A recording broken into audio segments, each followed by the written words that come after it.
Welcome to What No One Knows, the podcast that tells the secret behind the published books, hosted by Lisa Marie Garcia, the Chief Operating Officer of Now Publishing, a full-service book publishing and author PR firm. Through the years in the publishing industry, we've heard the statement over and over, "This is what no one knows," when we interview would-be authors wishing to tell their story. This is what this podcast is all about. And now to our podcast and our host, Lisa Marie Garcia. You are listening to Society Bites Radio, social interaction for the mind and soul. Thanks for joining us. I am your host, NAOMI SLATER, and you have tuned in to Divine Couples, adding intimacy, passion, and healing to your lives. So today we're going to be talking about polarity in relationships. And just to kind of give you an introduction into polarity through an example. So, have you ever witnessed or experienced a relationship where the woman is constantly telling her man what to do, constantly ordering him around, and ultimately sweeping the floor with him? I'm sure you've all seen this. He just kind of bows his head, waiting for the next blow. But in general, he really lives his life in fear of the next command she is going to shout his way. Have you ever witnessed or experienced a relationship where the man keeps his woman small, controlling her and forcing her to conform to some ideal, that a woman should stay home, she should be taking care of the kids, or in general, she should be modest and quiet? She also fears her man and is constantly thinking about how he will react to this or to that. She's insecure and she lives her life in his shadow. So I'm sure that you've seen these kind of relationships. They're actually quite common. This is actually an imbalance in polarity, which is ultimately stemming from an energetic imbalance in each individual in the relationship. So in Tantra, feminine and masculine polarity is extremely important in sexual relations.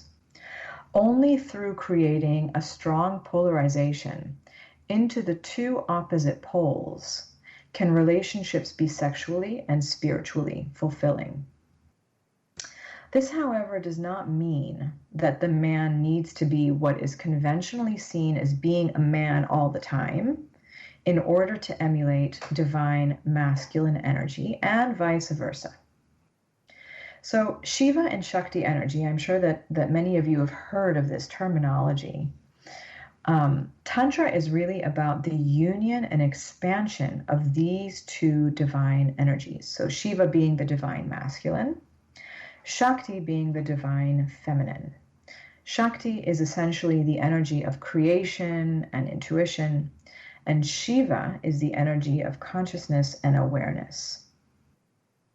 So the purpose essentially of Tantra is uniting these two energies.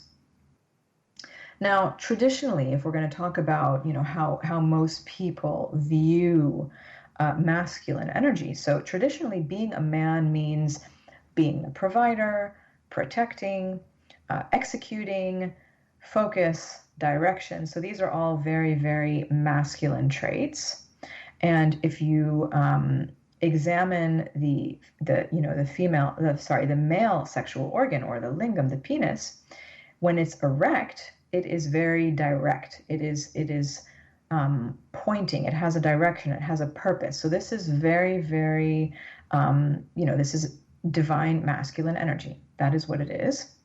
And however, if a man is unable to be vulnerable and express his emotions, which is actually considered to be a more feminine trait, he's actually less of a man, because he's not ultimately able to open up the heart of his woman.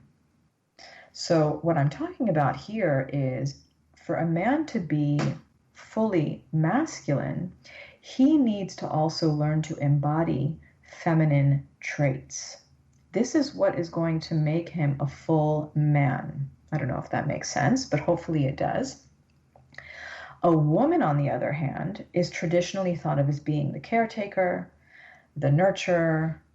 She's more emotional, usually intuitive. She's the creative force.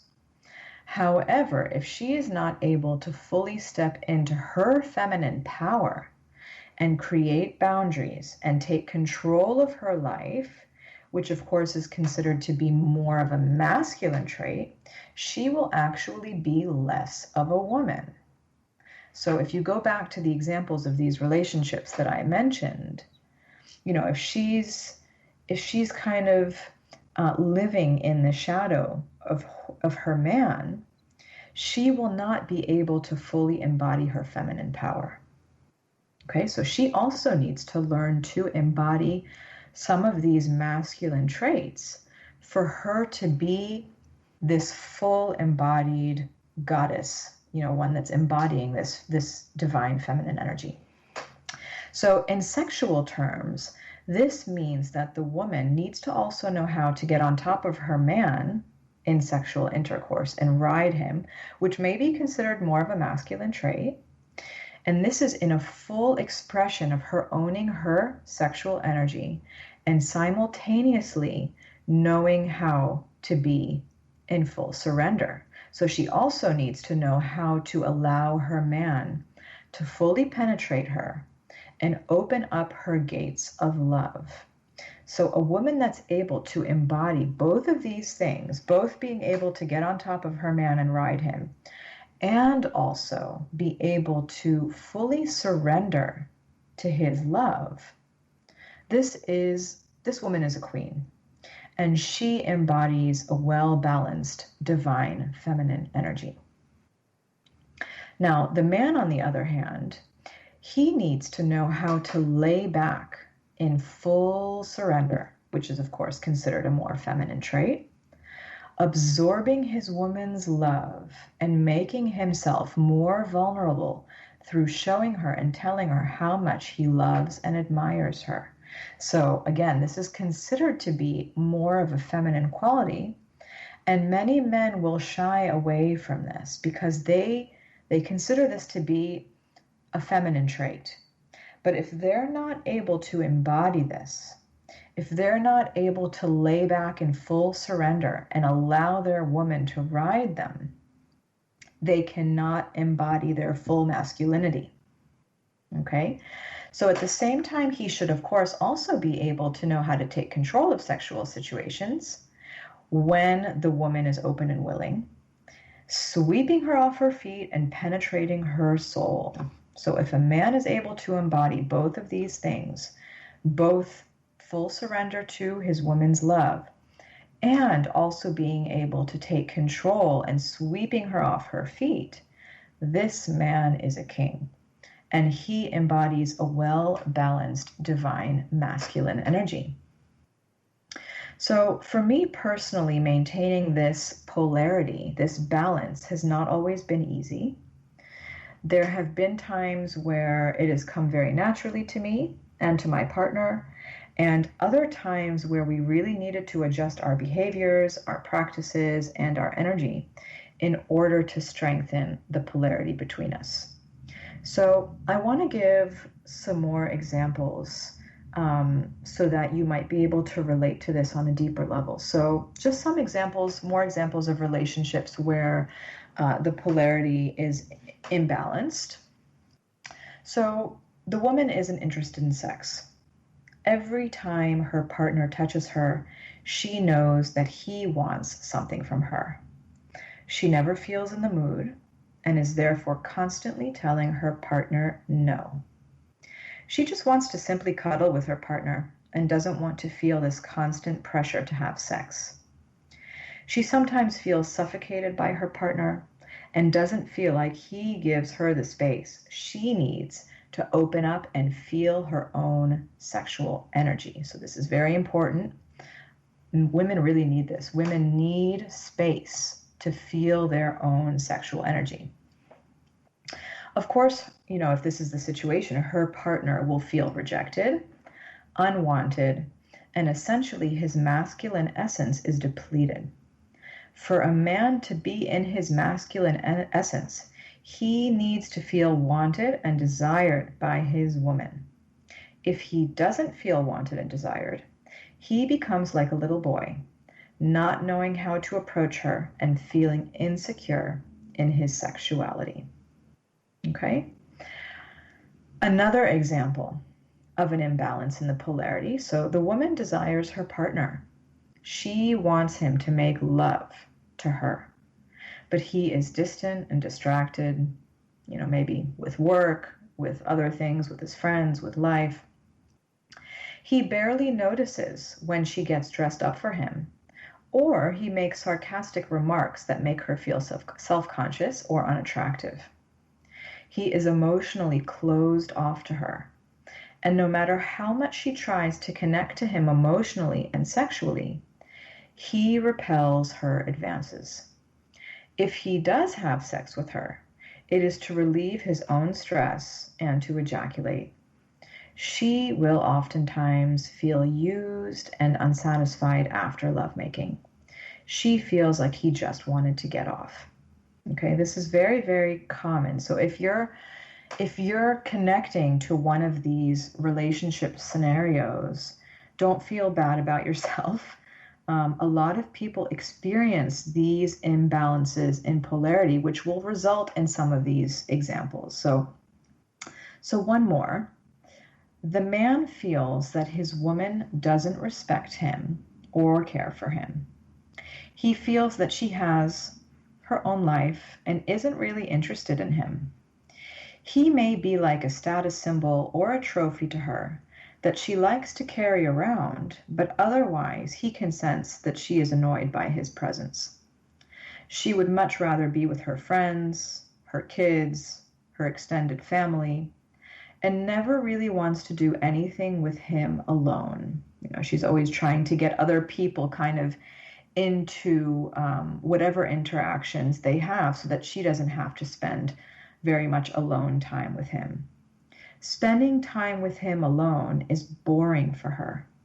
She has nothing to talk to him about, and her life passions are fulfilled largely by others and activities that don't involve him. They sleep side by side, but live separate lives.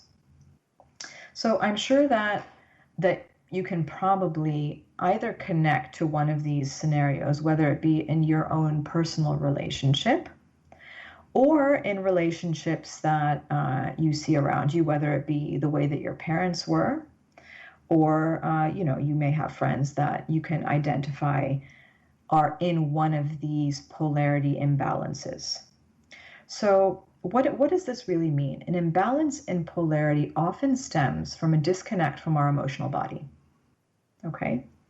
So polarity in relationships is energetic, and our emotions profoundly impact our energy.